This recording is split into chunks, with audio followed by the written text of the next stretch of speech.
Hello my dear students, कैसे हो आप सब। तो आज हम एक फिजिक्स का बहुत ही इंपॉर्टेंट चैप्टर, जो कि चैप्टर नंबर 6 है एनसीईआरटी में, part 1, that is electromagnetic induction. इस टॉपिक को, इस पूरे चैप्टर को आज हम डिस्कस करने वाले हैं। और इसके जो भी कॉन्सेप्ट्स हैं, जो भी इसके सब टॉपिक्स हैं, Faraday law, Lenz law, motional EMF, rotational EMF, how AC generator actually works, what is the principle behind the AC generator, how transformer work. So we all study these topics in this chapter. So हम start करते हैं आज से chapter electromagnetic induction. तो जैसा कि आप देख पा रहे हो कि यहाँ पर जो वर्ड है इलेक्ट्रोमैग्नेटिक, इस वर्ड के अंदर ऑलरेडी दो टर्म्स आ रहे हैं। Can anyone identify? Electromagnetic, that means यहां पर इलेक्ट्रिक फील्ड भी है और यहां पर मैग्नेटिक फील्ड भी है। तो अगर आप सबको याद हो तो आपने क्लास 10th में एक चैप्टर पढ़ा होगा, मैग्नेटिक इफेक्ट ऑफ करंट। वहां पर हमने ओरस्टेड के एक्सपेरिमेंट को समझा था और ये कंक्लूजन निकाला था कि अगर हमारे पास कोई करंट कैरिंग कंडक्टर है, क्या है?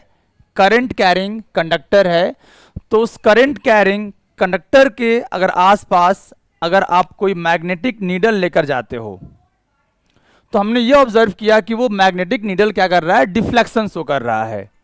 अब कोई भी मैग्नेटिक नीडल डिफ्लेक्शन शो कर रहा है, इसका ये मतलब है कि उसके आसपास मैग्नेटिक फील्ड है।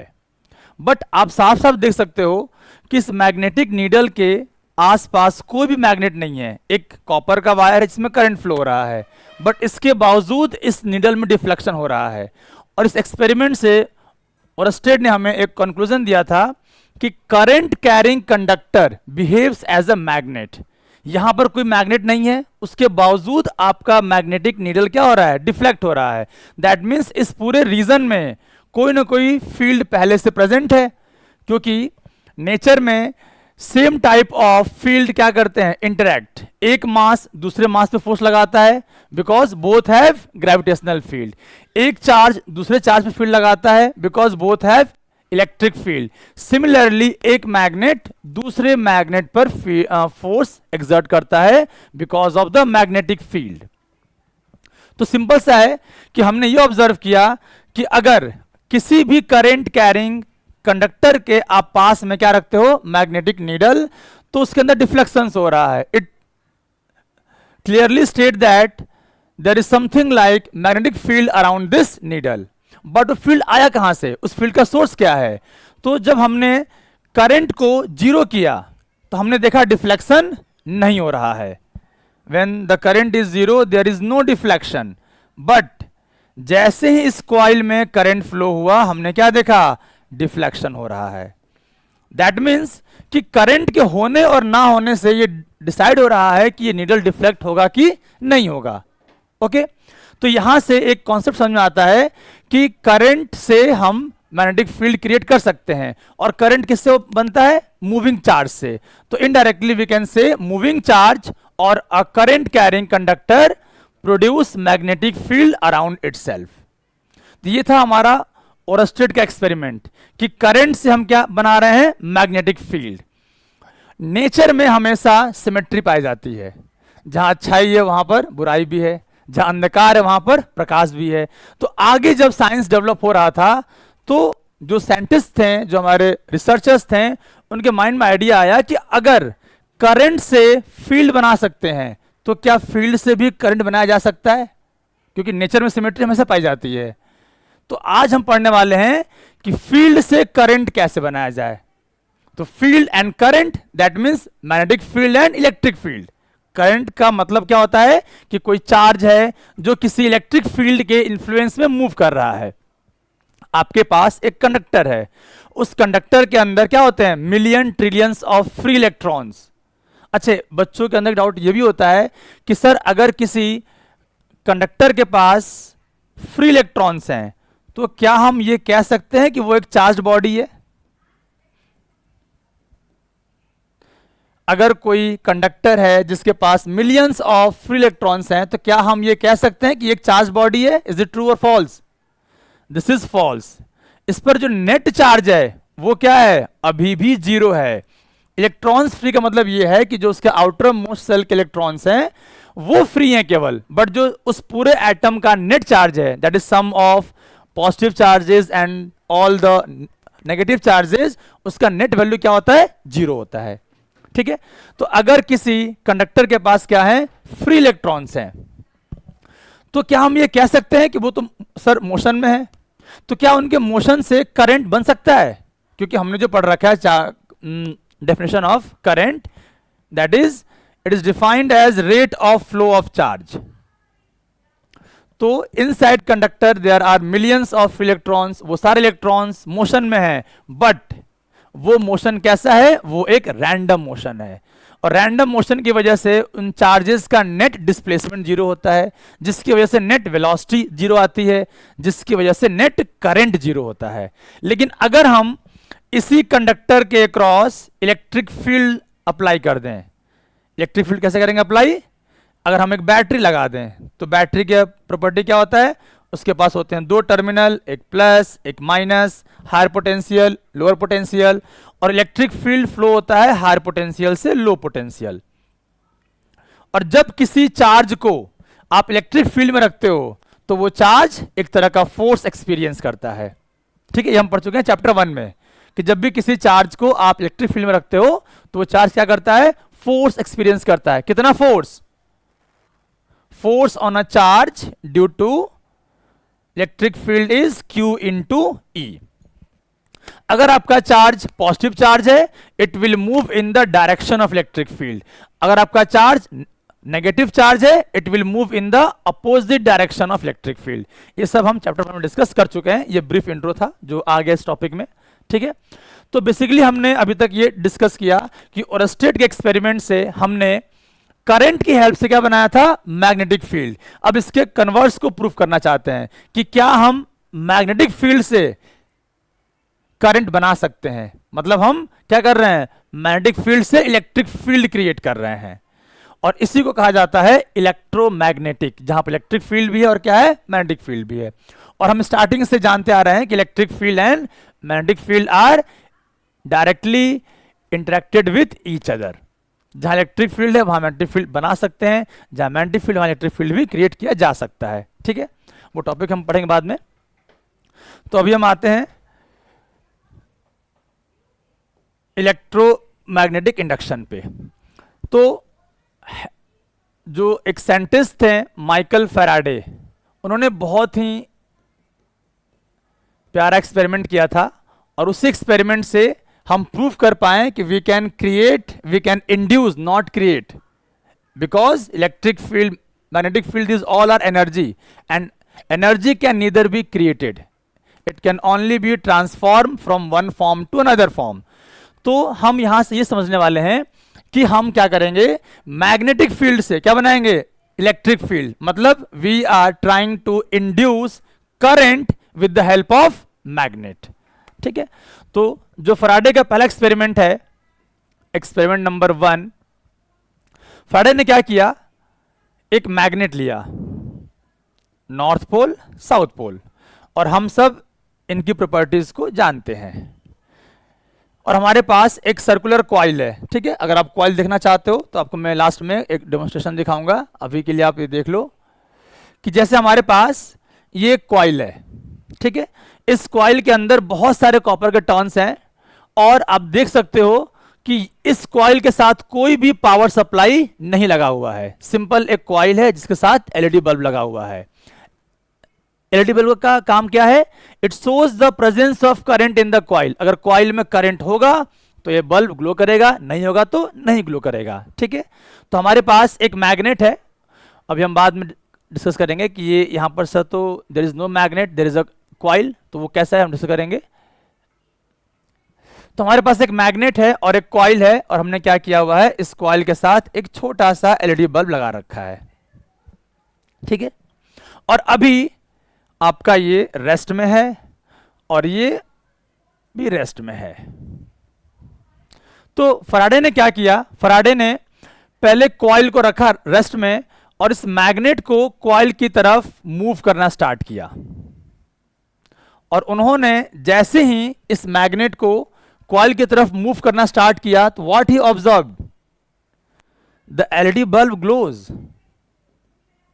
बिना किसी सोर्स के ये एलईडी बल्ब क्या हो रहा है, ग्लो कर रहा है, सिर्फ मैग्नेट के मूवमेंट की वजह से, चाहे वो मूवमेंट टुवर्ड्स द कॉइल हो, चाहे वो movement away from the coil हो, दोनों ही केस में आपका बल्ब क्या हो रहा है, ग्लो हो रहा है। लेकिन अगर ये मैग्नेट रेस्ट में आ जाए तो इसमें ग्लो गायब।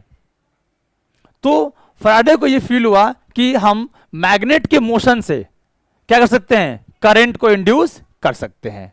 ये था फराडे का पहला experiment, inducing current in the coil by moving a magnet towards और अवे फ्रॉम द कॉइल। ठीक है, फिर इन्होंने किया सेकेंड एक्सपेरिमेंट। सेकेंड एक्सपेरिमेंट उन्होंने क्या किया कि इस मैग्नेट को रेस्ट में रखा और इस कॉइल को उन्होंने मूव किया। That means there is a relative motion between coil and the magnet. तो जैसे ही ये कॉइल मूव करेगा टुवर्ड्स द मैग्नेट और away from the magnet, again the same phenomena occur, again the LED bulb glows. अभी हम सिर्फ ये डिस्कस कर रहे हैं कि फराडे ने एक्सपेरिमेंट क्या किया था और उसका कंक्लूजन कैसे आया, वो हम पढ़ेंगे अभी। ठीक है, अभी हम डिस्कस कर रहे हैं एक्सपेरिमेंट ऑफ फराडे। तो फर्स्ट में उन्होंने क्या किया, मूव किया मैग्नेट को, कॉइल को रखा स्टेशनरी, तो उस केस में क्या आया, बल्ब ग्लो कर रहा है। आप चाहो तो बल्ब को रिप्लेस कर सकते हो किससे, गैल्वेनोमीटर से, क्योंकि it is a device that detect the presence of current in the circuit. हमें सिर्फ ये चेक करना है कि इसमें करंट इंड्यूस हो रहा है कि नहीं हो रहा है। सेकंड में उन्होंने क्या किया, मैग्नेट को रखा रेस्ट में और कॉइल को मूव कर रहे हैं टुवर्ड्स द मैग्नेट और अवे फ्रॉम द मैग्नेट। तो यहां से एक कंक्लूजन ये निकला कि अगर मैग्नेट और कॉइल के बीच में रिलेटिव मोशन होगा तो करंट इंड्यूस होगा। अब उन्होंने जो थर्ड एक्सपेरिमेंट किया वहां से पूरी कहानी चेंज होती है। जो आपको मैंने अभी कुछ देर पहले वीडियो दिखाया था, आप फिर से स्क्रीन पर देख सकते हो। उन्होंने क्या किया, इस मैग्नेट को रिप्लेस किया किससे, इलेक्ट्रोमैग्नेट से। आप ये देख सकते हो, यहां पर एक कॉइल है, इस कॉइल के साथ कुछ वायर्स हैं, एक बल्ब है, एलईडी बल्ब है, रजिस्टर है, स्विच है और एक पावर सप्लाई है। जैसे ही मैं स्विच ऑन करूंगा आपका ये बल्ब ग्लो कर रहा है, एलईडी बल्ब आप देख सकते हो साफ साफ ग्लो कर रहा है, you can see. That means इस कॉइल में करंट फ्लो होना स्टार्ट हो गया है।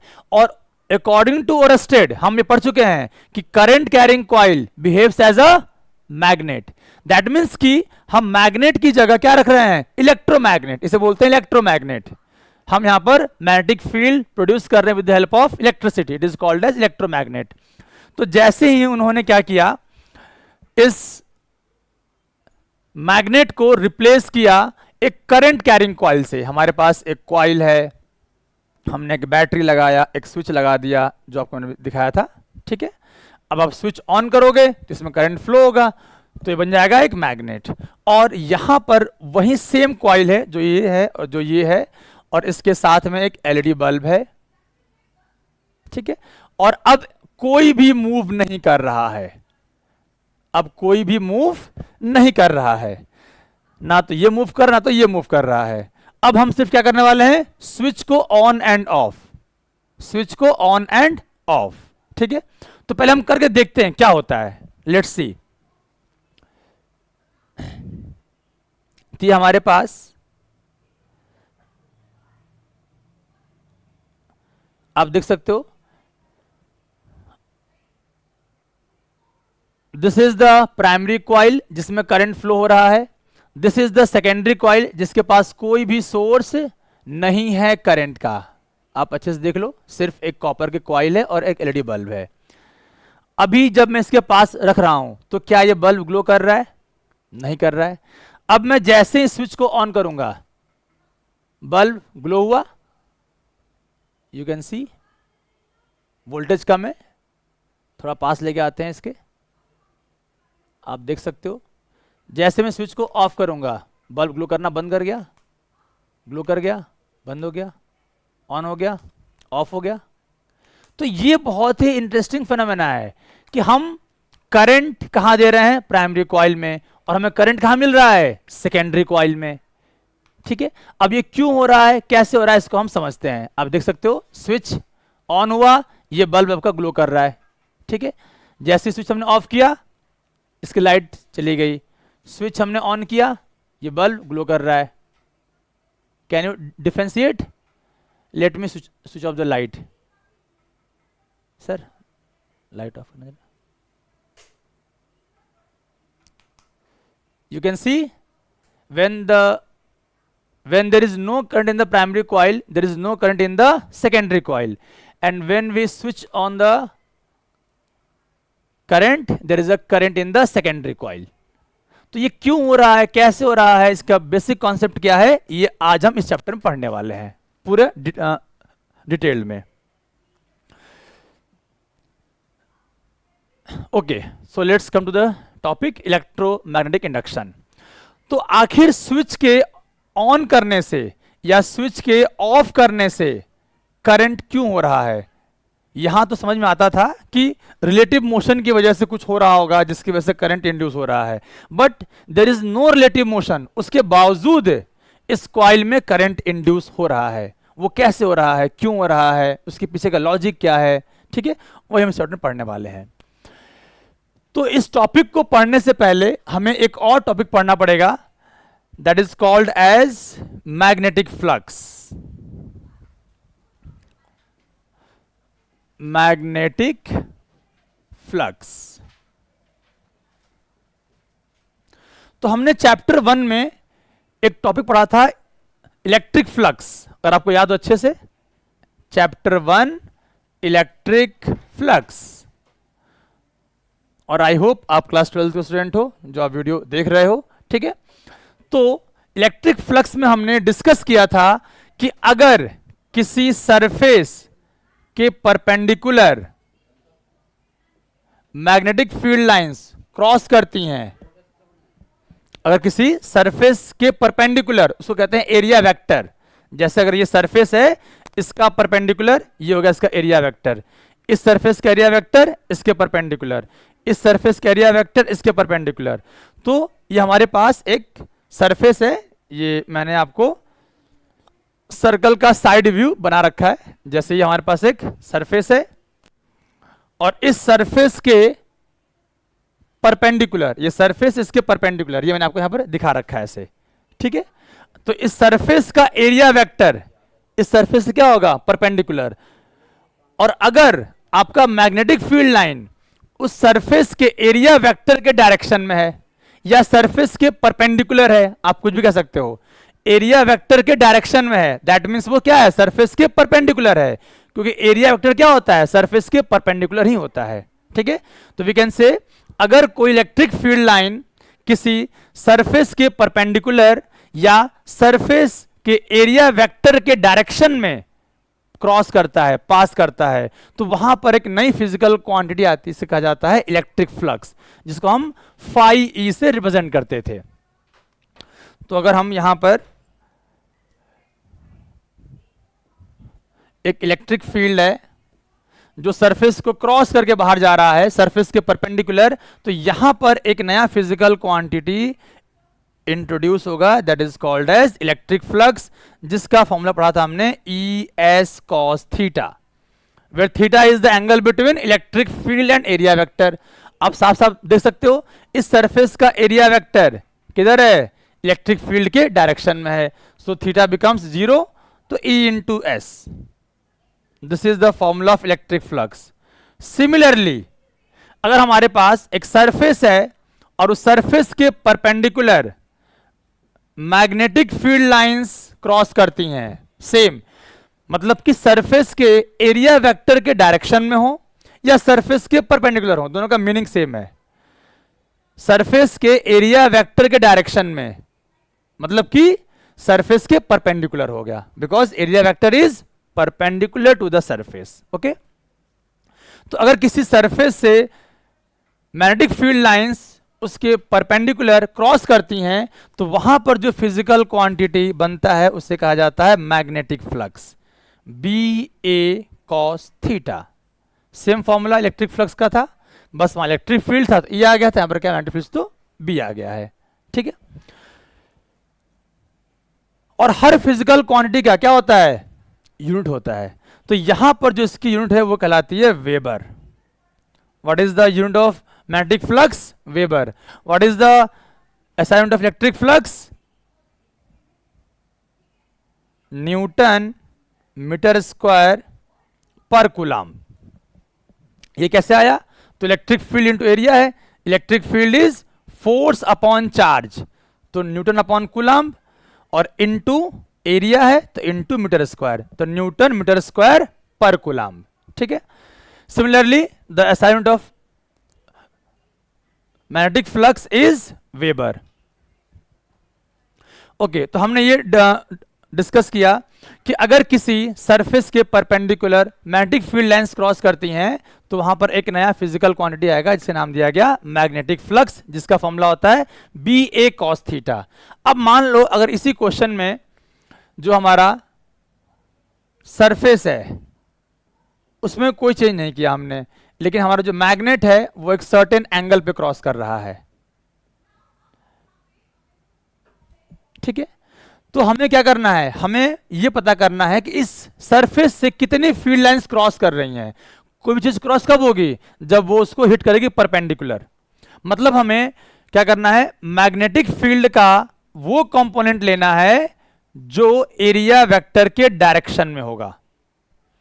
तो जो बी है इसके होंगे दो कंपोनेंट, एक आपका होगा बी साइन थीटा और एक आपका हो जाएगा बी कॉस थीटा।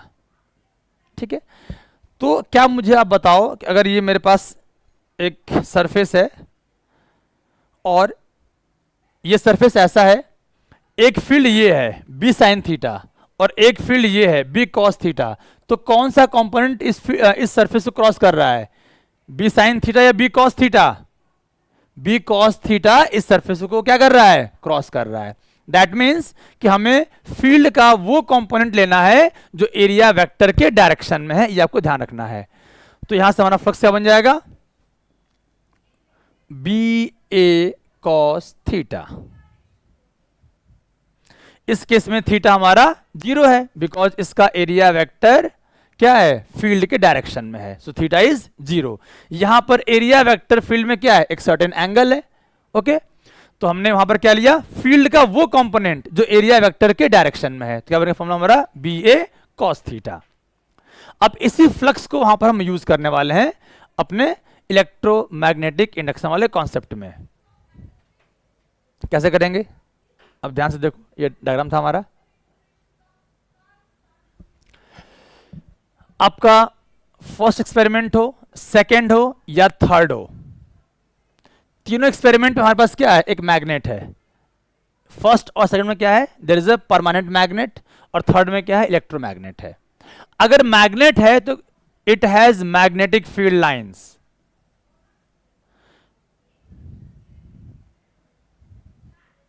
अगर ये मैग्नेट है it has magnetic field lines. ठीक है, और ये फील्ड लाइंस नेबरिंग कॉइल के सरफेस को क्रॉस करके निकल रही हैं, दोनों ही केस में, फर्स्ट केस में भी और सेकंड केस में भी। और थर्ड केस में भी देखो ध्यान से, जो ये फील्ड लाइंस हैं वो यहां से निकली हैं, बोर्ड के अंदर एंटर की हैं और बोर्ड के पीछे से वापस बाहर निकली हैं ऐसे। तो तीनों ही केस में हम क्या ऑब्जर्व कर रहे हैं कि जो मैग्नेट है उसकी फील्ड लाइन क्या कर रही है, सरफेस को क्रॉस कर रही है। तो magnetic field multiplied by area क्या बन गया हमारे पास, magnetic flux. Field multiplied by area क्या बन गया, मैग्नेटिक फ्लक्स। ओके, तो तीनों ही केस में क्या है, मैग्नेटिक फ्लक्स प्रेजेंट है अगर ये मैग्नेट है तो। लेकिन अगर मैं इस मैग्नेट को मूव करना बंद कर दूं, या मैं इस कॉइल को मूव करना बंद कर दूं, या मैं स्विच को ऑन और ऑफ करना बंद कर दूं, तो इन दोनों केस में तो आपके पास there is a permanent magnet, तो आप मूव करो या ना करो आपके पास मैग्नेटिक फ्लक्स हमेशा रहेगा। लेकिन थर्ड केस में जब स्विच ऑन है तभी तक इस कॉइल में करंट फ्लो हो रहा है और तभी तक ये कॉइल क्या है, एक मैग्नेट है। तो जब हम मान लेते हैं एक केस किसमें स्विच हमेशा हम ऑन करके छोड़ देते हैं, जब स्विच ऑन करके हमने छोड़ दिया तो इस कॉइल की मैग्नेटिक फील्ड नेबरिंग कॉइल से लिंक हो रही है, तो यहां भी फ्लक्स आ गया। तो तीनों एक्सपेरिमेंट में हमने क्या ऑब्जर्व किया कि there is a magnetic flux, लेकिन मैग्नेटिक फ्लक्स के होने से करंट इंड्यूस नहीं होता है, क्योंकि जब फैराडे ने एक्सपेरिमेंट किया तो ये देखा कि जब तक इनके बीच में रिलेटिव मोशन हो रहा है, मतलब या तो कॉइल स्टेशनरी है और मूव कर रहा है मैग्नेट, या मूव कर रहा है मैग्नेट और कॉइल क्या स्टेशनरी है, तभी तक करंट इंड्यूस हो रहा है। जैसे ही दोनों रेस्ट में आ गए देयर इज नो करंट। इसमें भी क्या हो रहा है, स्विच ऑन और ऑफ करने पर ही करंट आएगा। अगर आप स्विच ऑन करके छोड़ दो करंट नहीं आएगा, स्विच ऑफ करके छोड़ दो करंट नहीं आएगा। तो आखिर इनके मोशन से या स्विच के ऑन या ऑफ करने से ऐसा क्या चेंज हो रहा है कि करंट आ रहा है। तो ध्यान से हमने क्या ऑब्जर्व किया कि तीनों ही केस में हमारे पास क्या प्रेजेंट है, मैग्नेटिक फ्लक्स, लेकिन वो फ्लक्स चेंज नहीं हो रहा है। लेकिन जैसे ही आपने इस मैग्नेट को कहां मूव किया, टुवर्ड्स द कॉइल, तो जैसे ही मैग्नेट इस कॉइल के नजदीक आएगा तो अब क्या होंगी, इस मैग्नेट की सारी फील्ड लाइंस इस कॉइल से लिंक होंगी। तो पहले 2 फील्ड लाइंस लिंक हो रही थी, अब 4 फील्ड लाइंस लिंक होंगी। तो फ्लक्स का फॉर्मूला होता है B इंटू ए इंटू कॉस थीटा। यहां थीटा क्या हमारे लिए 0 डिग्री है, ठीक है। तो थीटा ऑलरेडी क्या हो चुका है, कांस्टेंट, वो चेंज नहीं हो रहा है। हम कॉइल का एरिया भी चेंज नहीं कर रहे हैं, आपका एरिया भी क्या है, कांस्टेंट है। मतलब फ्लक्स को चेंज करने के लिए हमें फील्ड चेंज करना पड़ेगा, और हम फील्ड को चेंज करने के लिए क्या कर रहे हैं, मैग्नेट को मूव कर रहे हैं। अच्छा, फील्ड चेंज मतलब कि जो नंबर ऑफ फील्ड लाइंस इस एरिया से लिंक हो रही हैं उस फील्ड की बात कर रहे हैं, क्योंकि अगर ये मैग्नेट है तो इससे जितनी फील्ड लाइंस निकलनी होंगी वो तो एक बार में निकल जाएंगी। ऐसा तो है नहीं कि आप इस फील्ड लाइंस को बाद में कम कर सकते हो, ठीक है। तो जब इस फील्ड की बात कर रहे हैं तो ये फील्ड क्या कर रहा है, represent number of field lines जो उस एरिया को लिंक कर, जो उस एरिया को क्रॉस कर रही हैं। तो जब मैग्नेट कॉइल से दूर था तो उसकी कुछ फील्ड लाइंस लिंक हो रही थी। समझते हैं कैसे। ये हमारे पास एक मैग्नेट है, ठीक है, और इस मैग्नेट से ये हमारी फील्ड लाइंस निकल रही हैं। और सपोज करो ये कॉइल हमारे पास,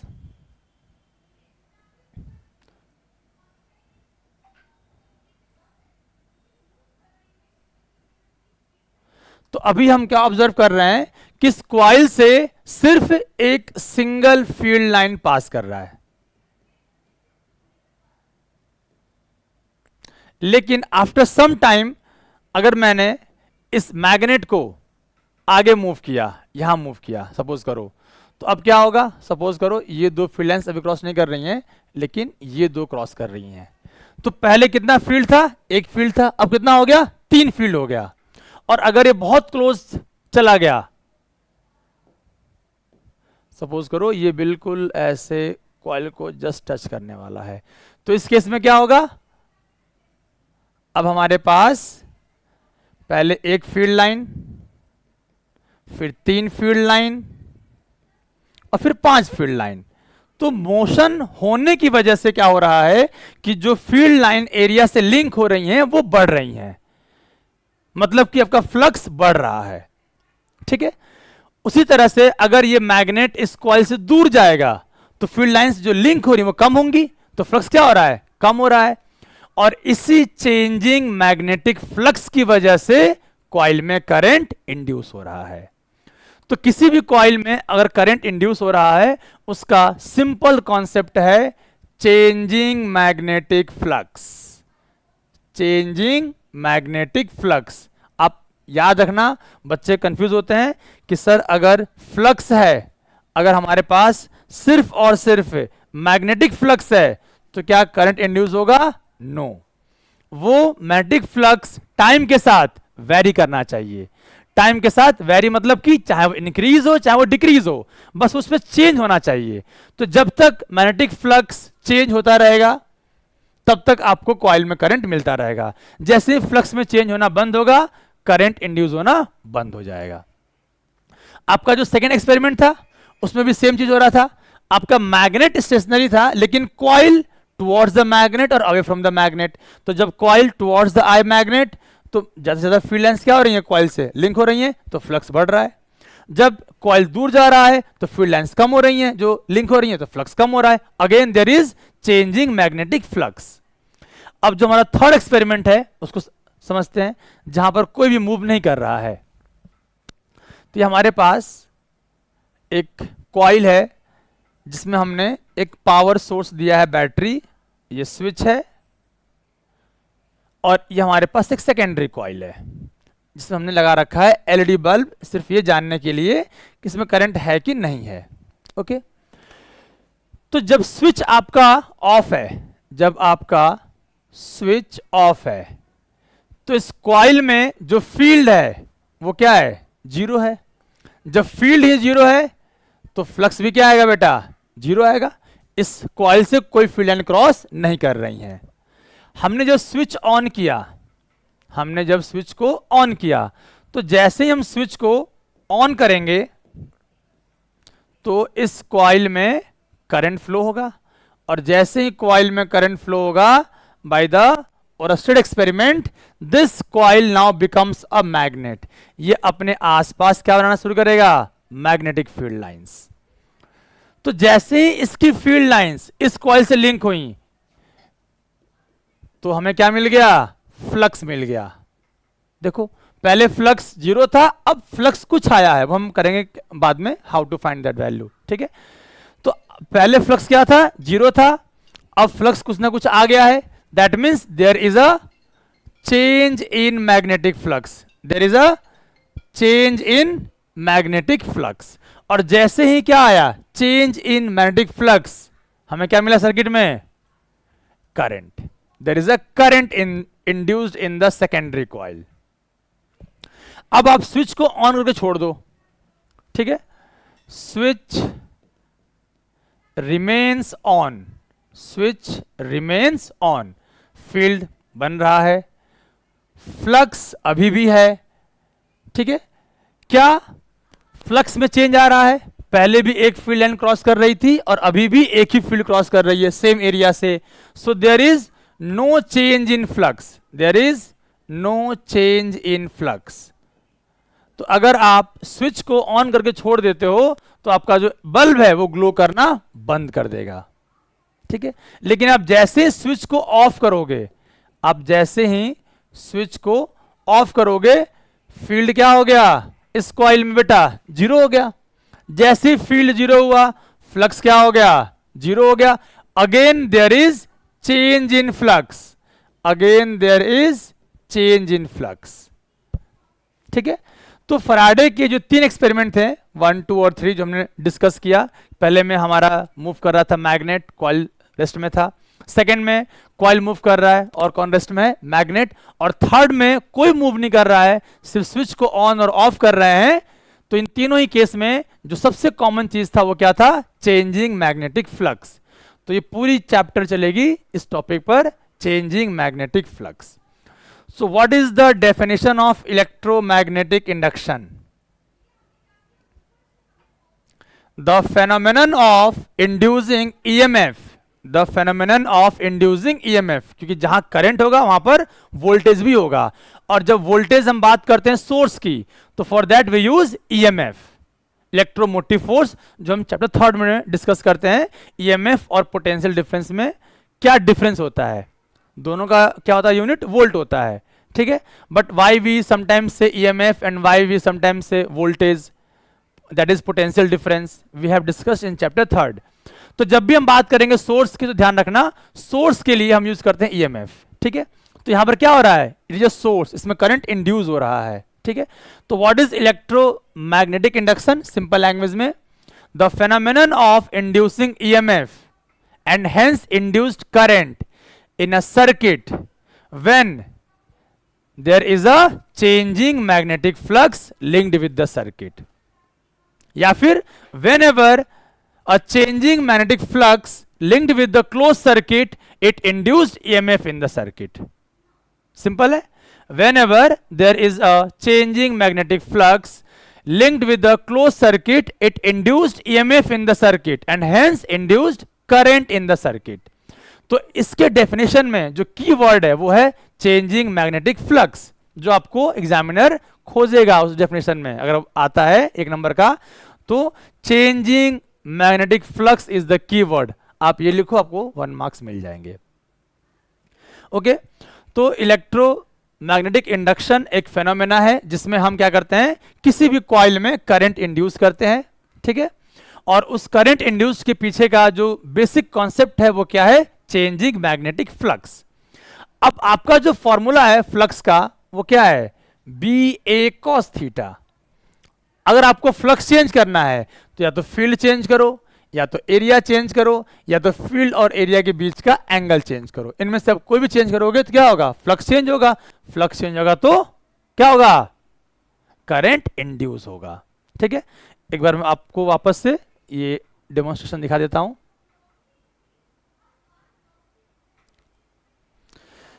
तो यहां पर हमारे पास एक कॉइल है, इस कॉइल के साथ कोई भी सोर्स नहीं है, आप साफ साफ देख सकते हो, सिंपल कॉपर का बहुत सारा टर्न्स है, और साथ में एक एलईडी बल्ब हमने लगा रखा है सिर्फ ये पहचानने के लिए कि इसमें करंट है कि नहीं है। और आप सेकेंड वाले में देख सकते हो एक प्रॉपर कॉइल है, इसके साथ एक लगा हुआ है transistor, there is a transistor, ये हम पढ़ेंगे 14th चैप्टर में ये क्या होता है, क्या काम है इसका। ठीक है, उसके साथ लगा हुआ है रजिस्टर जिस पर कुछ कलर्स बने हुए हैं, आप ध्यान से अगर देखोगे तो रेड है, ब्लू, इसको बोलते हैं कलर कोडिंग। हम इसकी हेल्प से इसका रेजिस्टेंस निकाल सकते हैं कितने ओम का है ये। साथ में एक एलईडी बल्ब लगा हुआ है, ये बताएगा कि इस कॉइल में करंट फ्लो हो रहा है कि नहीं हो रहा है। एक स्विच और एक बैटरी है। तो अगर मैं अभी इसके पास रखता हूं तो आप देख सकते हो ये बल्ब ग्लो नहीं कर रहा है, दैट मीन्स कि यहां पर चेंजिंग मैग्नेटिक फ्लक्स लिंक नहीं हो रहा है। पर मैं जैसे ही स्विच को ऑन करूंगा आप देख सकते हो साफ साफ कि बल्ब क्या हो गया, ग्लो कर गया। यहां एक क्वेश्चन बच्चे पूछ सकते हैं, सर आपने कहा था कि जब स्विच ऑन करेंगे तो करंट आएगा, लेकिन स्विच ऑन करके अगर हम छोड़ देते हैं तो करंट नहीं आना चाहिए क्योंकि फ्लक्स में चेंज नहीं हो रहा है, बट फिर भी ये बल्ब ग्लो कर रहा है। कैसे? क्योंकि हमने यहां पर क्या किया है, एक डिवाइस यूज किया है ट्रांजिस्टर, जो क्या कर रहा है, करंट के वैल्यू को एम्पलीफाई कर रहा है। तो करंट इस कॉइल में लगातार चेंज हो रहा है जो हमें दिखाई नहीं दे रहा है, लेकिन उसको हम समझ सकते हैं कि वो करंट चेंज कौन कर रहा है, ये ट्रांजिस्टर कर रहा है। ठीक है, हमने स्विच ऑफ किया, मैग्नेटिक फील्ड जीरो हो गया, फ्लक्स क्या हो गया, जीरो हो गया। स्विच ऑन किया, करंट आ गया, देखो ग्लो कर रहा है, देयर इज नो ग्लो। ठीक है, अब जितनी बार ऑन ऑफ करोगे आपका ये क्या होगा, सेकेंडरी कॉइल में करंट इंड्यूस होगा।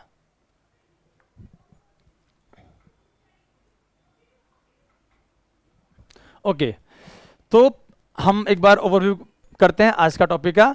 हमने ये डिस्कस किया कि पहले हमने डिस्कस किया कि हम जो ओरस्टेड थे जिन्होंने हमें बहुत ही इंटरेस्टिंग कॉन्सेप्ट दिया था कि आप करंट से क्या बना सकते हो, मैग्नेटिक फील्ड।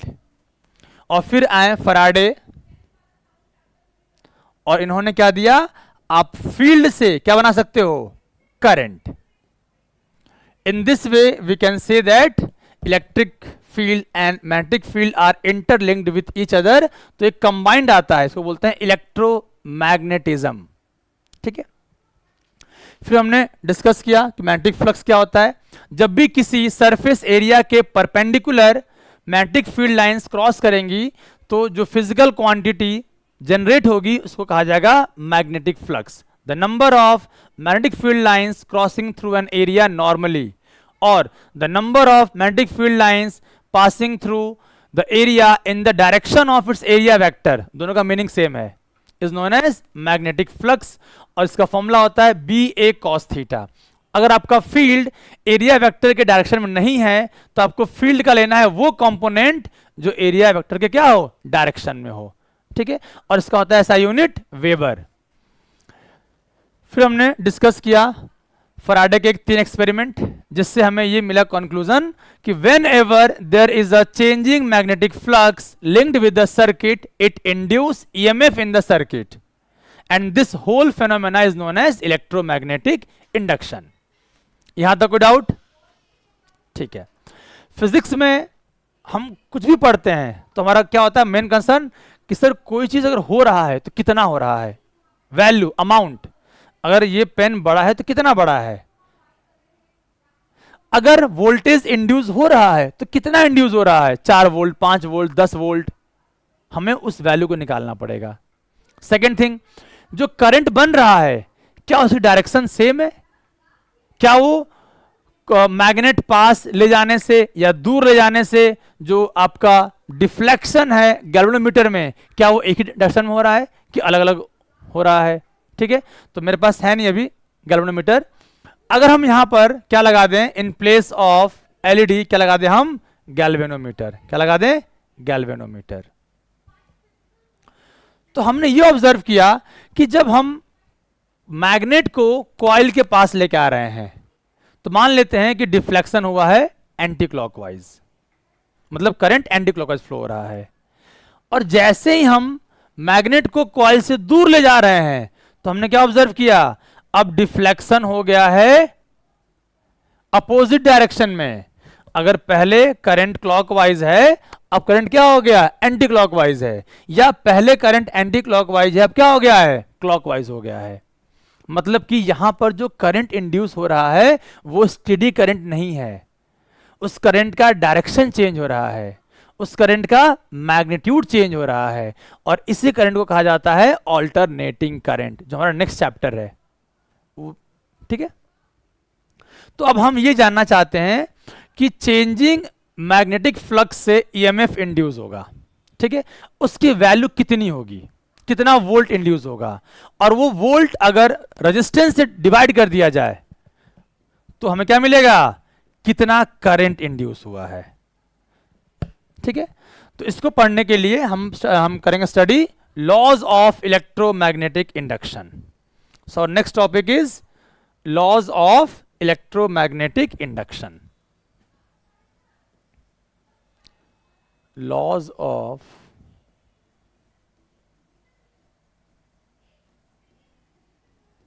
Electromagnetic induction. तो हमारे पास इसके 2 लॉ हैं। The first one is Faraday law and the second one is Lenz law. और फराडे के भी 2 लॉ हैं, Faraday first law and Faraday second law. ठीक है, तो अभी तक हमने कहां तक डिस्कस किया, हम वो देख लेते हैं एक बार। तो हमारे पास चैप्टर है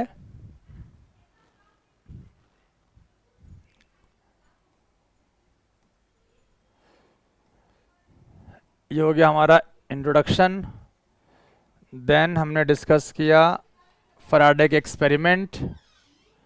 ठीक है, ये रहा आपका एक्सपेरिमेंट नंबर 1, जहां पर क्या हो रहा है, आपका मूव कर रहा है मैग्नेट टुवर्ड्स द कॉइल, तो इसमें क्या हो रहा है, डिफ्लेक्शन शो कर रहा है गैल्वेनोमीटर में।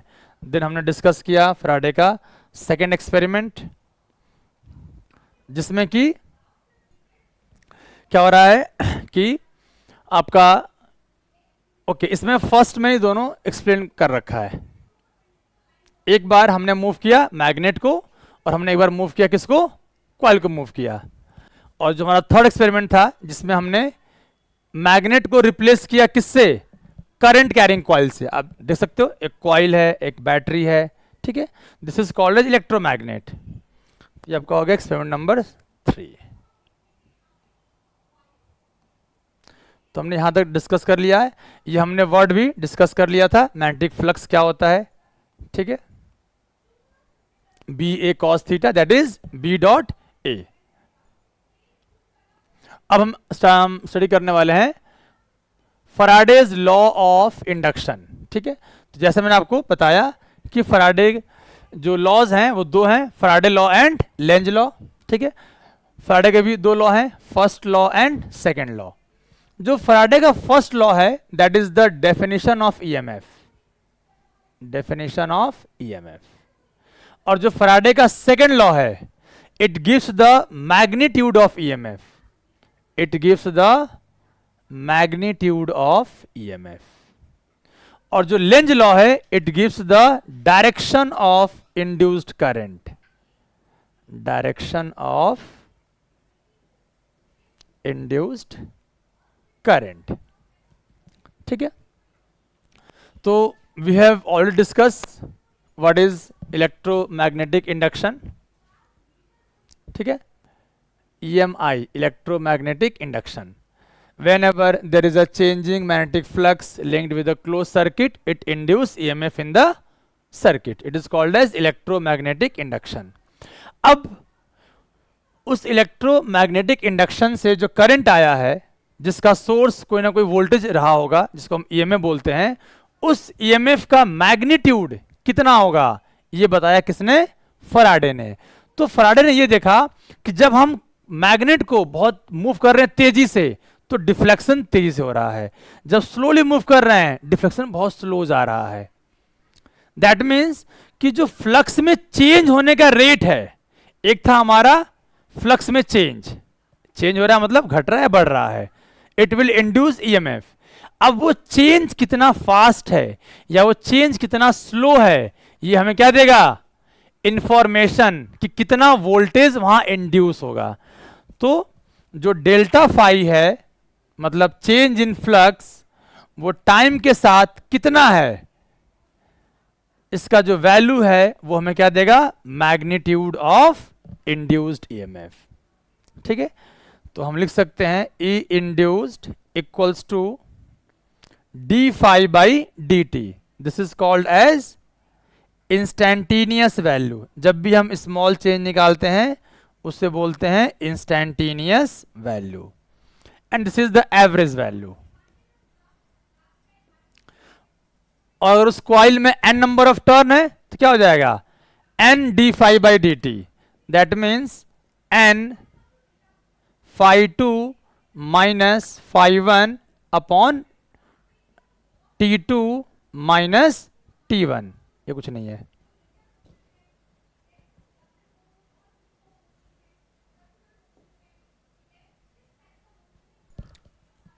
तो अगर आपको क्वेश्चन के अंदर दिया हुआ है कि T1 टाइम पर 10 वेबर था और T2 टाइम में कितना हो गया? 15 वेबर हो गया, तो कितना आएगा ईएमएफ?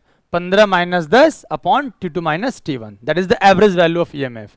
और अगर आपको फ्लक्स का इक्वेशन दिया हुआ है कि जो फ्लक्स है वो टाइम के रेस्पेक्ट में 3t स्क्वायर प्लस 5t के फंक्शन से वेरी कर रहा है, तो बताओ कितना ईएमएफ इंड्यूस होगा। ठीक है, तो अगर हम इन दोनों के एग्जांपल्स देख लें तो जैसे मान लो मैंने कहा कि एक कॉइल में T1 टाइम पर 5 वेबर फ्लक्स था एंड आफ्टर टाइम T2 वो फ्लक्स हो गया 7 वेबर, तो बताओ कितना ईएमएफ इंड्यूस होगा। ठीक है, तो by the formula phi equals to phi two minus phi one upon T2 minus T1। हमें टाइम दिया रहेगा 5 सेकेंड 10 सेकेंड पुट कर देंगे, हमें क्या मिल जाएगा? इतना वोल्टेज। और अगर हमें एग्जैक्ट वैल्यू की जगह क्या दे? फ्लक्स का इक्वेशन दे दे कि phi equals to 3t square minus 5t plus 9, find EMF induced during 2 second. तो what is EMF? D phi by D T. अभी हम बात कर रहे हैं सिर्फ किसकी? मैग्नीट्यूड की। तो d by D t of phi, what is phi? 3t square minus 5t plus 9। We all know the differentiation. ये आपका हो जाएगा 3 टू ज़ा 6t माइनस 5। ठीक है, t के पावर n का होता है, t की पावर n जो है वो पीछे आएगा और एक पावर कम हो जाएगा, तो पावर पीछे आया 3 2 जा 6, एक पावर कम हो गया तो 1 बच गया। -5 कांस्टेंट है, बाहर निकल गया, t का 1 होता है और कांस्टेंट का 0 होता है। तो इतना हमारा क्या रहा है, ईएमएफ का इक्वेशन। अब आपको चाहिए ईएमएफ 2 सेकेंड पे। This will give the instantaneous value, किस इंस्टेंट पे आप निकालना चाहते हो। तो we have equation, put t equal to 2, क्या हो जाएगा, mod E equals to 6 into 2 minus 5, 7 volt. ठीक है, तो according to Faraday law, the magnitude of induced EMF is defined as the rate of change of magnetic flux। जो flux में change हो रहा है वो किस रेट से चेंज हो रहा है, वो रेट चेंज का हमें क्या देगा, magnitude of induced EMF. Now comes to the second law that is called as Lenz law. ये काफी बच्चे कंफ्यूज होते हैं, इसको हम बहुत अच्छे से बहुत सिंपल भाषा में समझेंगे लेंज लॉ को। Lenz law gives the direction of induced EMF and hence induced current. What is meaning of induced EMF, polarity, plus किस तरफ है माइनस किस तरफ है। ठीक है, तो हम स्टार्ट करते हैं पहले एक्सपेरिमेंट से। ये हमारे पास एक मैग्नेट है, ये नॉर्थ है, ये साउथ है, और ये हमारे पास कॉइल है, और ये इसकी फील्ड लाइंस ड्रॉ कर लेते हैं दूसरे पेन से।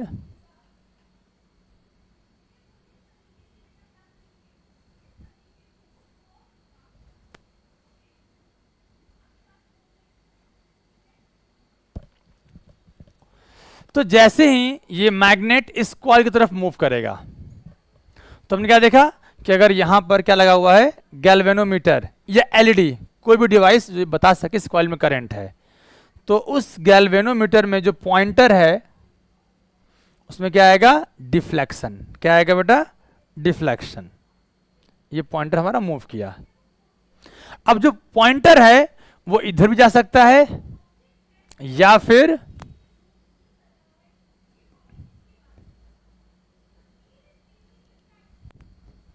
ये पॉइंटर हमारा इधर भी जा सकता है, क्योंकि आपने पढ़ रखा है चैप्टर 4, तो हमने उसमें डिस्कस किया था कि इन गैल्वेनोमीटर द पॉइंटर का ओरिजिन सेंटर में होता है और 10, 20, 30, 10, 20, 30 वैल्यू दोनों साइड लिखे होते हैं। ठीक है, तो पॉइंटर इस तरफ जाएगा और पॉइंटर इस तरफ भी आ सकता है। तो पॉइंटर किस तरफ जाएगा, क्लॉकवाइज जाएगा, एंटी क्लॉकवाइज जाएगा। ठीक है, तो pointer will move in the direction of current. तो इस कॉइल में करंट क्लॉकवाइज फ्लो होगा या एंटी क्लॉकवाइज फ्लो होगा, दो ही केस पॉसिबल है। ठीक है, अब हमें वो बताना है कि क्लॉकवाइज या एंटी क्लॉकवाइज होगा। तो डायरेक्शन को समझने से पहले हम ये समझते हैं कि जो यहां पर करंट इंड्यूस हो रहा है, तो एक तरह से हमें क्या मिल रहा है, इलेक्ट्रिकल एनर्जी। हमें यहां पर क्या मिल रहा है बेटा, इलेक्ट्रिकल एनर्जी। और हम डिस्कस कर चुके हैं, energy can neither be created nor be destroyed, it can only be transform from one form to another form. मतलब कि ये जो हमें इलेक्ट्रिकल एनर्जी मिल रहा है ये हमने क्रिएट नहीं किया है, ये हमने कन्वर्ट किया है किसी दूसरे फॉर्म ऑफ एनर्जी से। तो आप जब इस मैग्नेट को मूव कर रहे हो तो आप कुछ वर्क कर रहे हो, you are doing some mechanical work, और वो मैकेनिकल वर्क क्या हो रहा है, कन्वर्ट हो रहा है किसमें, इलेक्ट्रिकल एनर्जी में। अच्छा, अब जब वर्क करते हो तो आप किसी फोर्स के अगेंस्ट मूव करते हो तो ही वर्क होगा। जैसे कि मान लेते हैं कि ये हमारे पास एक कैप है, अगर मुझे इस रबर कैप को नीचे भेजना है तो क्या मैं ऐसे लेके जाऊंगा तभी जाएगा, अगर मैं उसको ऐसे ड्रॉप कर दूं तो भी नीचे पहुंच गया। ठीक है, और अगर मुझे इस कैप को ऊपर लेके आना है तो क्या ये अपने आप ऊपर आएगा? नहीं, आपको ग्रेविटेशनल फोर्स के अगेंस्ट वर्क करना पड़ेगा। तो आप जब भी वर्क करते हो तो किसी फोर्स के अगेंस्ट वर्क करते हो, ठीक है। तो यहां पर आप ये समझो कि हमें इस मैग्नेट के मूवमेंट से क्या मिल रहा है? Electrical energy. और एनर्जी आप क्रिएट नहीं कर रहे हो, आप किसी फॉर्म को उस फॉर्म में कन्वर्ट कर रहे हो, and that form is mechanical work. Okay, अब इस कॉइल में जो करंट का डायरेक्शन है, या तो वो क्लॉकवाइज होगा या तो वो एंटी क्लॉकवाइज होगा, ठीक है। तो मान लेते हैं दोनों कंडीशन, या तो वो एंटी क्लॉकवाइज होगा या तो वो क्लॉकवाइज होगा, ठीक है। और हमने चैप्टर 4 में पढ़ा था क्लॉक फेस रूल। अगर आपका करंट एंटी क्लॉकवाइज है मतलब that face will be north pole, और अगर आपका करंट क्लॉकवाइज है that face will be south pole, ठीक है। तो अब मुझे ये बताओ कि जैसे ही ये मैग्नेट कॉइल की तरफ गया, इस गैल्वेनोमीटर में डिफ्लेक्शन हुआ, मतलब आपको क्या मिल गया? Electrical energy. मतलब यहां पर करंट फ्लो होना शुरू हो चुका है। अगर करंट फ्लो होना शुरू हो चुका है मतलब कि ये क्या बन चुका है? मैग्नेट। मतलब किसका? ये फेस जो आप देख रहे हो दैट विल बी नॉर्थ और दैट विल बी साउथ, इनमें से कोई एक होगा। अगर मान लो साउथ बन जाए फॉर एग्जाम्पल, तो अब क्या आपको इस मैग्नेट को आगे मूव करने की जरूरत है या खुद से जाएगा ये? अगर यहां साउथ पोल बनता है तो क्या ये मैग्नेट को हमें आगे लेकर जाना पड़ेगा या खुद से जाएगा? Due to the force of attraction अब ये मैग्नेट क्या होगा? अपने आप कहां चला जाएगा? Towards the coil. तो जब अपने आप गया तो आपने कोई वर्क नहीं किया, और आपने कोई वर्क नहीं किया तो आपको एनर्जी नहीं मिलनी चाहिए। मतलब कि यहां साउथ पोल नहीं बनेगा, यहां क्या बनेगा?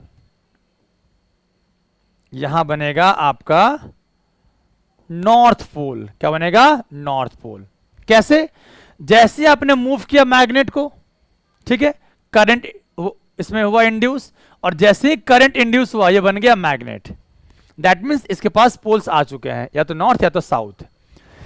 अब अगर यहां नॉर्थ पोल बना तो क्या ये मैग्नेट अपने आप इसकी तरफ जाएगा? नहीं जाएगा, because north pole repel each other.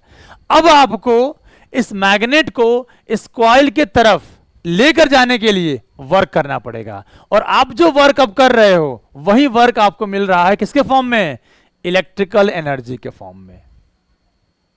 Similarly अगर हम एक और एग्जांपल लें, यह हमारे पास मैग्नेट है नॉर्थ या साउथ और एक कॉइल है, ठीक है।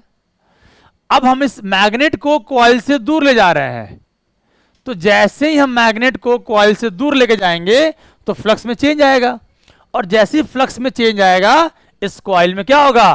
करंट इंड्यूस होगा। या तो करंट फ्लो होगा क्लॉकवाइज या फ्लो होगा एंटी क्लॉकवाइज।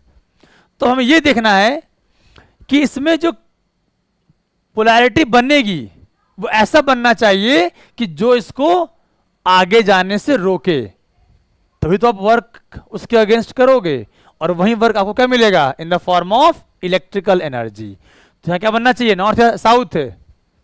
यहां बन जाएगा साउथ, क्योंकि जैसे आप इसको दूर ले गए इसमें करंट आया, that means it becomes a magnet. इसके पास बन चुका है पोलैरिटी। अब ये पोलैरिटी ऐसा बनना चाहिए जो कि इसको अपने तरफ खींचे, ताकि आप उसके अगेंस्ट वर्क करो, और आप जो वर्क कर रहे हो वही वर्क आपको इलेक्ट्रिकल एनर्जी के फॉर्म में मिल रहा है, ठीक है। तो सिंपल सा हमने ये समझा अभी तक कि अगर हम मैग्नेट को कॉइल के पास लेके जा रहे हैं तो मैग्नेट अपोज कर रहा है, कह रहा है मेरे पास मत आओ, क्योंकि तुम्हारे आने से मेरे इलेक्ट्रॉन्स क्या कर रहे हैं? एक पर्टिकुलर डायरेक्शन में मूव कर रहे हैं। जब मैग्नेट स्टेशनरी है तो जो कॉइल है उसमें कोई करंट नहीं आ रहा है, कॉइल इज अ कंडक्टर, उसके पास क्या है? फ्री इलेक्ट्रॉन्स हैं, वो मूव कर रहे हैं, बट वो रैंडम मोशन कर रहे हैं, मनमर्जी का मोशन कर रहे हैं। लेकिन जैसे ही हमारा मैग्नेट मूव किया तो मैग्नेट के मूव करने से उन इलेक्ट्रॉन्स पर एक फोर्स लगा जो उसको पर्टिकुलर डायरेक्शन में फोर्स कर रहा है मूव करने के। और आप जब किसी को फोर्स करते हो तो बंदा बिल्कुल काम नहीं करना चाहता है। तो जो कॉइल है वो नहीं चाहता है कि वो मैग्नेट मेरी तरफ आए, तो उस मैग्नेट को अपोज करने के लिए वो क्या बनाएगा, सेम पोलैरिटी।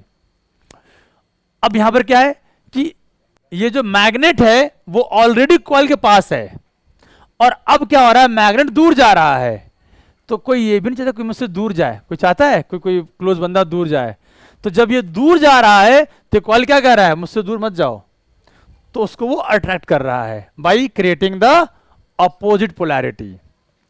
तो अगर आपको क्वेश्चन में दिया हो मैग्नेट और कॉइल बना दे और क्या पूछे, करंट की डायरेक्शन, तो अब ये देखना है कि जब पास आएंगे तो क्या बनेगा, सेम पोलैरिटी, ताकि वो रिपेल कर सके। और जब क्या जाएंगे दूर, क्या बनेगा, अपोजिट पोलैरिटी, ताकि वो उसको अट्रैक्ट कर सके।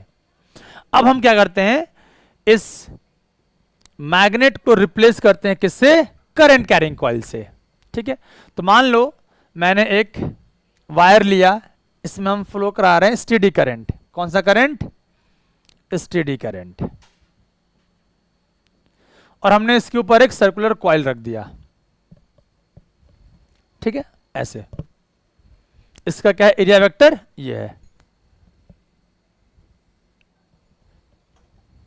ये कॉइल हमारा ऐसे रखा हुआ है, this is the coil, this is the area vector. ठीक है, तो अगर फील्ड लाइंस इस जाएंगी डायरेक्शन में तो फ्लक्स बनेगा हमारा B इंटू ए।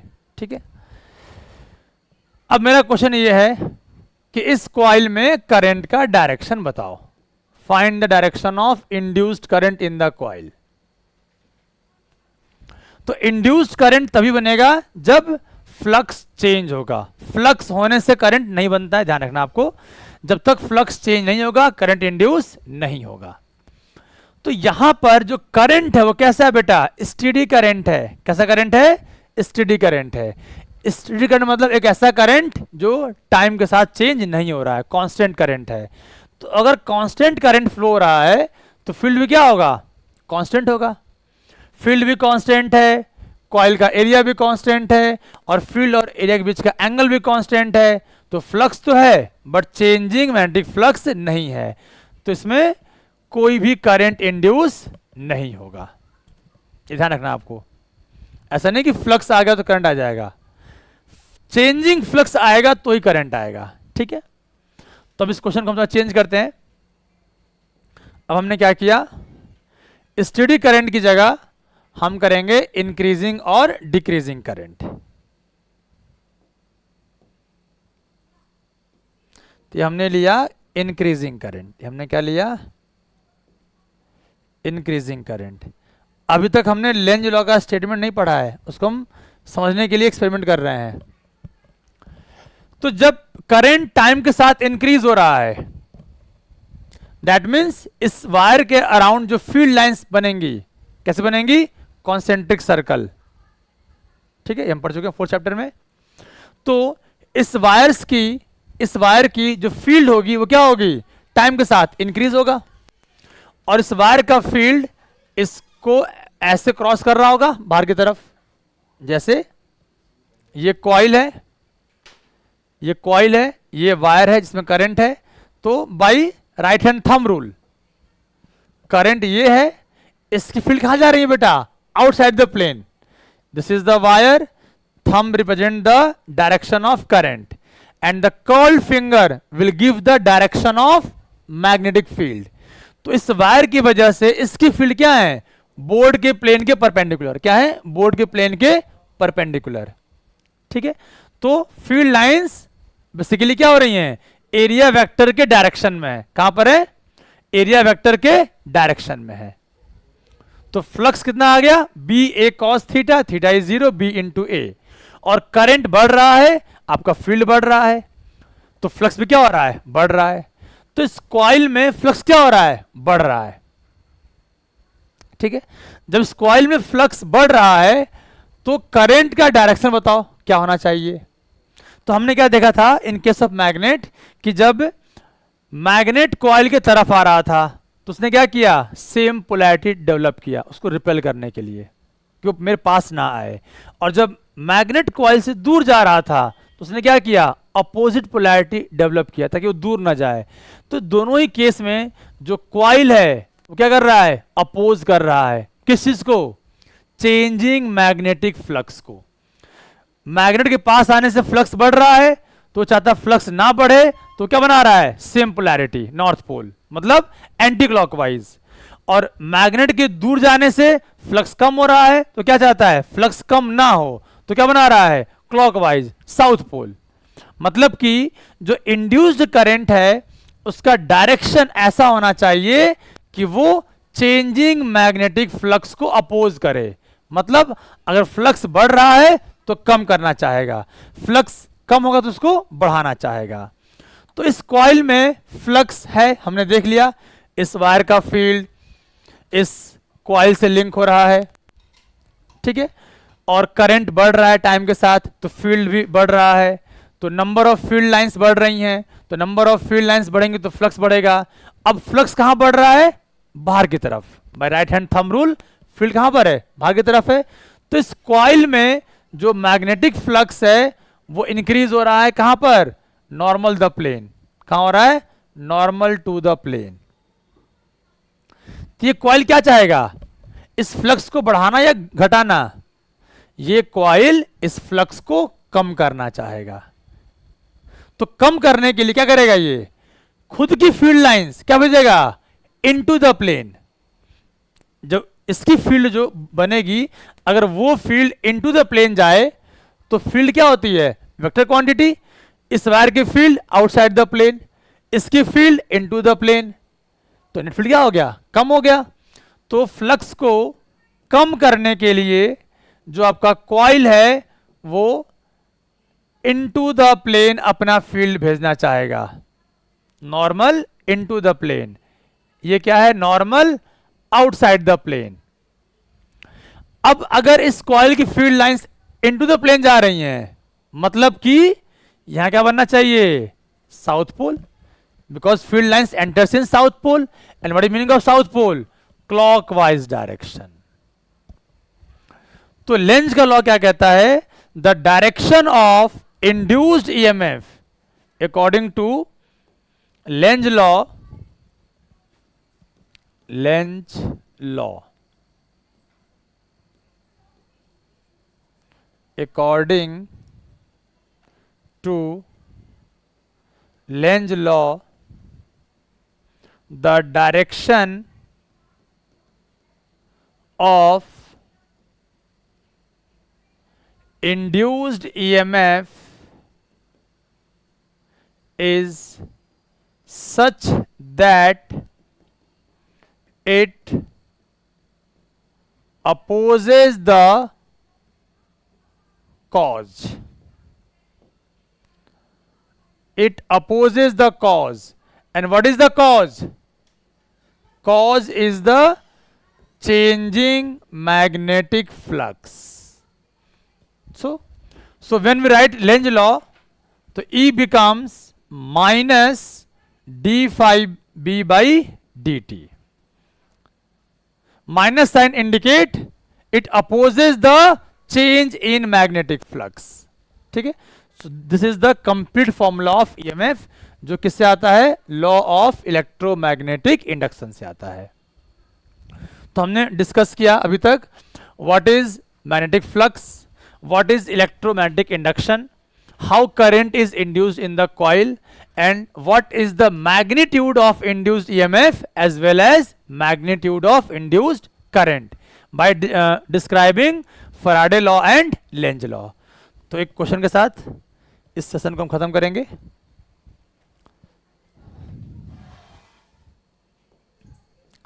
तो सपोज करो कि हमारे पास एक सोलोनॉइड है और यहां पर एक मैग्नेट है और हमने यहां पर एक और सोलोनॉइड बना दिया, A B C D P Q R S, ठीक है। और ये हो गया मैग्नेट नॉर्थ एंड साउथ।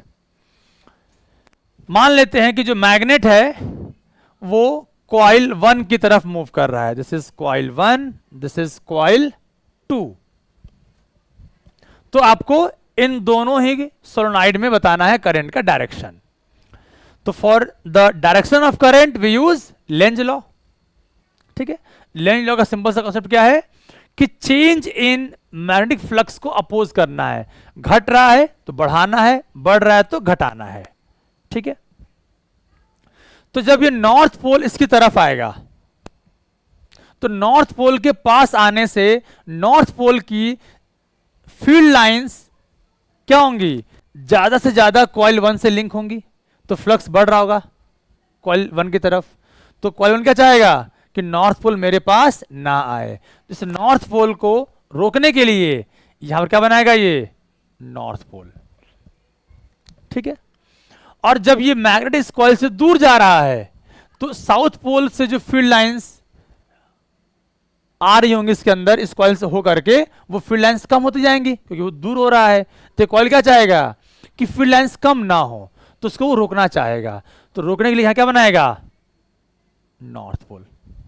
ठीक है, अब अगर ये नॉर्थ पोल है दैट मींस इस कॉइल में करंट कैसा है, एंटी क्लॉकवाइज है, तो ये करंट एंटी क्लॉकवाइज ऐसे बाहर निकलेगा और ऐसे एंटर करेगा।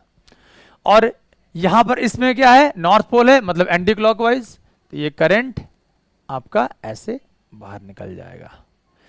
तो इस कॉइल में आपका जो करंट है उसका होगा direction A B C D, और इस कॉइल में हो गया आपका डायरेक्शन करंट का P S R Q, P S R Q. ठीक है, एक और एग्जांपल कर लेते हैं। सपोज करो हमारे पास एक यूनिफॉर्म मैग्नेटिक फील्ड है, cross represent into the plane, ये हम 4th चैप्टर में पढ़ चुके हैं। हमारे पास एक यूनिफॉर्म मैग्नेटिक फील्ड है। ठीक है, और इस यूनिफॉर्म फील्ड में सपोज कर लेते हैं एक इरेगुलर फिगर है। ठीक है, और इसका जो साइज है वो साइज क्या हो रहा है, इंक्रीज हो रहा है टाइम के साथ। क्या हो रहा है, इंक्रीज हो रहा है, इंक्रीजेज। ठीक है, तो आपको बताना है कि जो नया साइज है बड़ा वाला, इसमें करंट की डायरेक्शन क्या होगी। जो आपका शेप है एक इरेगुलर फिगर है, उसका साइज क्या टाइम के साथ बढ़ रहा है। तो जिस मोमेंट पर ये बढ़ रहा होगा उस मोमेंट पर आपको बताना है इस शेप में करंट की डायरेक्शन। तो सिंपल सा लेंज लॉ, जब साइज बढ़ेगा तो नंबर ऑफ फील्ड लाइंस जो लिंक हो रही हैं वो भी क्या होंगी, बढ़ेंगी। मतलब फ्लक्स बढ़ रहा है, लेकिन फ्लक्स किधर बढ़ रहा है, इनटू द प्लेन, क्योंकि फील्ड कहां पर है, इनटू द प्लेन है। तो फ्लक्स कहां बढ़ रहा है, इनटू द प्लेन। तो कॉइल क्या चाहेगा, फ्लक्स कम हो। तो उस फ्लक्स को कम करने के लिए कॉइल अपने फील्ड को क्या भेजेगा, outside the plane. Outside the plane भेजने के लिए इस कॉइल में करंट क्या फ्लो होना चाहिए, एंटी क्लॉकवाइज, क्योंकि क्या बनाएगा, नॉर्थ पोल, क्योंकि नॉर्थ से फील्ड लाइंस बाहर निकलती हैं। ठीक है, तो ऐसे में कोई भी क्वेश्चंस डिजाइन कर सकते हैं। एक और अच्छा सा एग्जांपल आता है इसके अंदर, वो भी डिस्कस कर लेते हैं। मान लो हमने आपको फ्लक्स और टाइम का ग्राफ दे दिया कि टाइम के साथ ये फ्लक्स ऐसे चेंज हो रहा है। ठीक है, O A B C, this is T1, this is T2,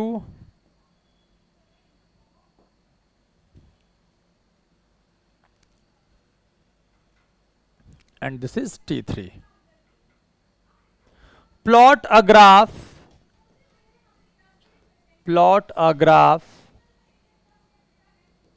showing variation of EMF versus time. Plot a graph showing variation of EMF versus time. ये क्वेश्चन है हमारे पास, ठीक है। अब देखो फिजिक्स डिफिकल्ट क्यों क्यों बन जाता है, क्योंकि यहाँ पे मैथ्स आ गया। ग्राफ है और मैंने आपसे पूछा कि नया ग्राफ, अब ग्राफ से ग्राफ बनाने के लिए आपको मैथ्स अच्छे आने चाहिए। आपको इस ग्राफ का इक्वेशन, इसका स्लोप आना चाहिए, तभी आप ग्राफ प्लॉट कर पाओगे, ठीक है। तो अगर हम ध्यान से देखें तो ओ से ए वाले रीजन में, ओ से ए रीजन में आपका जो फ्लक्स वो क्या हो रहा है, इंक्रीज हो रहा है, मतलब फ्लक्स चेंज हो रहा है, मतलब करंट इंड्यूस होगा, ठीक है। हमें ग्राफ प्लॉट करना है किसका, ईएमएफ वर्सेस टाइम का। तो फ्लक्स के ग्राफ से आपको प्लॉट करना ग्राफ ईएमएफ का, तो आपको ईएमएफ और फ्लक्स के बीच का रिलेशन पता होना चाहिए। क्या होता है रिलेशन बेटा, E equals to minus d phi B by D T, this is the Faraday law, ठीक है। The magnitude of induced EMF is rate of change of magnetic flux with time, and when we add minus sign it shows the direction of current, that is the Lenz law। तो यहां पर जो flux है O से A reason में, ठीक है, उस फ्लक्स को अगर हम क्या करें, टाइम के रेस्पेक्ट में डिफरेंशिएट कर दें तो हमें क्या मिल जाएगा, ग्राफ ऑफ ईएमएफ, यस और नो। तो डिफरेंशिएट करने के लिए पहले हमको उसका फंक्शन पता होना चाहिए। तो आप देख सकते हो कि O से A में जो ग्राफ है वो स्ट्रेट लाइन है, और स्ट्रेट लाइन का इक्वेशन होता है y equals to M x plus C, और यहां पर c क्या है, जीरो है, इसका जो है y इंटरसेप्ट क्या है, जीरो है। तो इस ग्राफ का इक्वेशन हो गया y equal to M x, मतलब कि जो फ्लक्स है O से A में उसका इक्वेशन हो गया m इंटू एक्स, क्या हो गया, m इंटू एक्स, ठीक है। तो what is EMF, EMF in the region O to A क्या हो जाएगा, minus d by D t of m x, minus d by D t of m x, और जो x है वो किसका फंक्शन है, टाइम का फंक्शन है। जो x किसका फंक्शन है बेटा, टाइम का फंक्शन है। ये जो फ्लक्स है वो क्या है, टाइम पर डिपेंड कर रहा है। तो यहां हो जाएगा y इक्वल्स टू आपका x एक्सिस क्या है, t है, तो m इंटू टी, तो हो गया minus d by D t of m into T. यहां पर x एक्सिस पर टाइम दिखाया गया है तो हमने x को t से रिप्लेस कर दिया। तो minus d by D t of m into T, m constant है बाहर निकल जाएगा, minus m into D by D t of T क्या हो गया, 1, क्या हो गया, माइनस m। तो O से A रीजन में आपका EMF क्या है, कांस्टेंट है विथ नेगेटिव स्लोप, ठीक है। तो ग्राफ बनेगा ओरिजिन के नीचे constant minus m। Similarly A से B रीजन में आपका जो फ्लक्स है वो कैसा है, कांस्टेंट है, वो फ्लक्स चेंज नहीं हो रहा है, मतलब y equal to 2, y equal to 5 वो लाइन है आपकी। और कांस्टेंट फंक्शन का डिफरेंशिएशन क्या होता है, जीरो होता है, मतलब कि A से B रीजन में कोई भी फ्लक्स, सॉरी कोई भी ईएमएफ नहीं आएगा, फ्लक्स तो है बट वो फ्लक्स चेंज नहीं हो रहा है, कांस्टेंट है, ठीक है। तो कांस्टेंट फ्लक्स ईएमएफ इंड्यूस नहीं कर सकता है, ओके। तो A से B रीजन में आपका जो फ्लक्स है वो कांस्टेंट है, तो कांस्टेंट का जब करेंगे डिफरेंस तो क्या आएगा, जीरो आएगा। A से B हो गया, B से C, तो B से C में जो इक्वेशन आएगा वो आएगा y equal to M x plus c, again straight line, but इसका स्लोप कैसा है, slope is the angle made by the line with x axis. तो आप देख सकते हो थीटा कैसा है, ऑब्ट्यूज एंगल है, इसका स्लोप क्या है, नेगेटिव है, y equal to minus m x plus c, again इसके लिए c क्या है, जीरो है, तो y इक्वल टू क्या हो गया, माइनस m, और x किसके इक्वल है, t के इक्वल है, तो क्या हो गया y equal to minus m into t. मतलब कि अगर मुझे EMF निकालना है B से C रीजन में, तो minus d by D t of minus m into T, minus minus plus m, और d by D t of T क्या होता है, 1। तो what is EMF, constant value with positive. तो आपका B से C क्या हो गया, एक पॉजिटिव कांस्टेंट। ये आपका ग्राफ बन गया फ्लक्स से ईएमएफ का। ठीक है, तो ये थोड़ा सा कॉन्सेप्चुअल है क्योंकि अंदर मैथ्स आ गया थोड़ा अच्छा सा। ठीक है, तो आप एक बार एनसीईआरटी रीड करना, कहां तक, laws of electromagnetic induction. In the next class we will study motional EMF as well as rotational EMF. ठीक है, और आपको ये वीडियो कैसा लगा इसको आप बताओ मुझे, क्या इसमें चेंजेस करने हैं, फास्ट था, स्लो था, जो भी है आप मुझे कमेंट करके बताओ, फिर हम उसके अकॉर्डिंग चीज़ें और स्टार्ट करेंगे। ठीक है, थैंक यू।